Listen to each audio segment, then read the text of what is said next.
26 साल की वह खूबसूरत लड़की कुछ दिन से रोज हमारे घर की तरफ देखती रहती थी। आखिर क्या रिश्ता था उसका मेरे पति से। एक दिन जब मैंने उसे पूछा कि क्या बात है, तुम हमारे घर की तरफ क्यों घूरती रहती हो, तो जो उसने बताया सुनकर मेरी रूह कांप गई। मेरा नाम रॉयल है। मैंने और रवि ने 1 साल की डेटिंग के बाद शादी की है। शादी में हमारे कुछ खास दोस्त और पेरेंट्स ही आए थे। रवि ऐसा ही चाहते थे। वो चाहते थे कि शादी शॉर्ट और सिंपल ही रहे। हम लोग यहाँ बड़े शहर में काम करते हैं। रवि के माता पिता गांव में ही रहते हैं। रवि ज़्यादा गांव जाते नहीं। जब कभी मम्मी पापा को मिलना होता है तो वो हमें शहर में आकर ही मिल लेते हैं। हमने एक छोटा सा घर भी यहाँ अभी ले लिया है। शादी के चलते मैंने अभी नौकरी छोड़ रखी है। हमारा घर रोड के साइड में ही है। खिड़कियों से रोड दिखाई देती है। हमारे किचन की खिड़की से भी रोड दिखाई देती है। रवि का ऑफिस का टाइम सुबह 9 बजे का है। सुबह से रवि के लिए खाना बनाती हूँ। अभी कुछ दिन मुझे खिड़की के बाहर एक लड़की दिखाई देती है। पता नहीं क्या देखती है। आज फिर मेरी नज़र खिड़की के बाहर गई। रोड के दूसरी तरफ वही लड़की ज़्यादा उम्र की नहीं थी, 26 की रही होंगी। हमारे घर की तरफ आज फिर से देख रही थी। पहले दिन मैंने सोचा कि कोई होंगी, लेकिन वो 3 से 4 दिन से लगातार आती मुझे दिखाई दे रही है। मेरे मन ने सोचा कि जाकर उससे बात करूं। शायद किसी और का घर समझकर हमारे घर की ओर देखती रहती होंगी। सुबह रवि सोए हुए थे। वो फिर वहीं दूर खड़ी दिखाई दी। इस बारे में बाहर गई। मुझे अपनी ओर आता देख वो और घबरा गई। मैंने पूछा, क्यों? आपको क्या परेशानी है? आप किसे ढूंढ रही हैं? वो घबराई हुई बोली, रवि यही रहता है। मैंने बोला, हाँ। आप कैसे जानती हैं? वो इतना सुनकर घबरा कर चली गई। मैंने पीछे से उसे आवाज़ दी, पर उसने सुना नहीं। मैं अपने घर में वापस आ गई। मेरे आने पर रवि उठ गए थे। पूछा, कहाँ गई थी तुम? मैंने बोला, पता नहीं, एक लड़की है, वो हमारे घर की तरफ देखती रहती है। मैंने जब जाकर उससे पूछा तो तुम्हारा नाम भी जानती है। तुम किसी गोरी सी सुंदर लड़की को जानते हैं? रवि यह सुनकर भड़क गए। बोले, पागल हो क्या?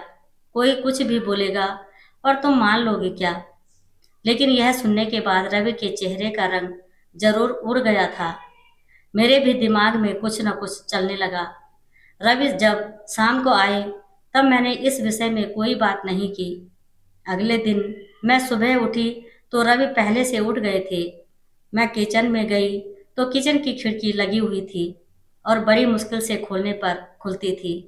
मैं कोशिश कर रही थी लेकिन ऊपर वाली कुंडी मुझसे नहीं खुली। मैं हमेशा नीचे की कुंडी से खिड़की लगाती थी, लेकिन आज खिड़की की ऊपर वाली कुंडी भी लगी हुई थी। मैंने कैसे भी कुंडी खोली और खिड़की खोली तो मैं देखकर हैरान रह गई। रवि उस लड़की से वहां जाकर बात कर रहे थे। वो उस पर चिल्ला रहे थे और गुस्सा हो रहे थे। लड़की रो रही थी और रवि ने उसे उंगली दिखाकर जाने को कहा। यह सब देखकर मैंने खिड़की बंद कर दी ताकि रवि को लगे नहीं कि मैंने उसे यह करते देखा है। रवि फिर घर में आ गए। मैंने जैसे जताया जैसे कि मैंने कुछ देखा ही नहीं है।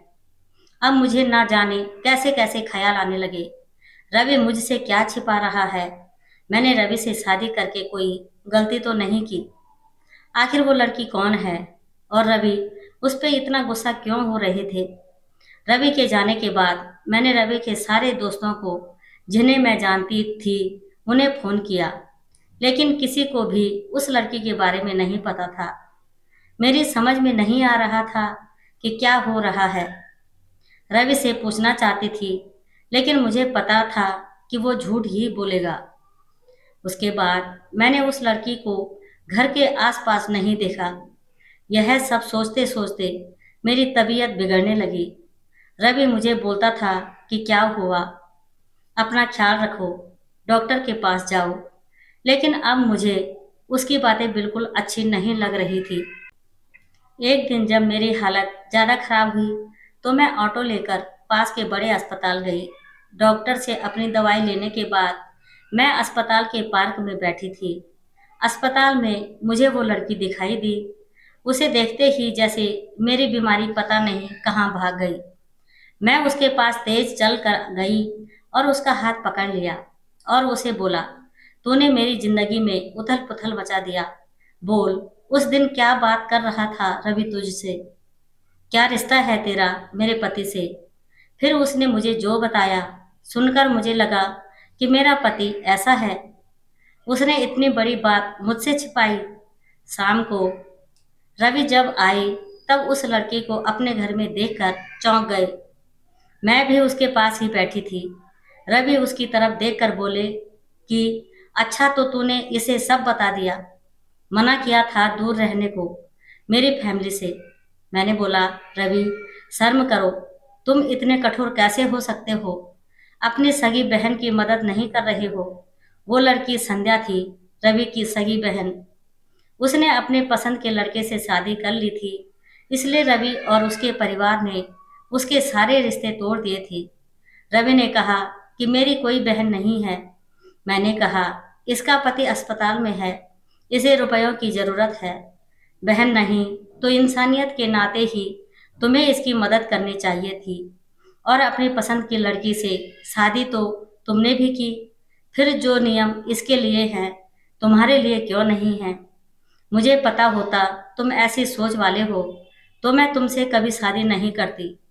जिसको बहन के आंसू नहीं पिघला सके, उस आदमी के सीने में दिल नहीं हो सकता।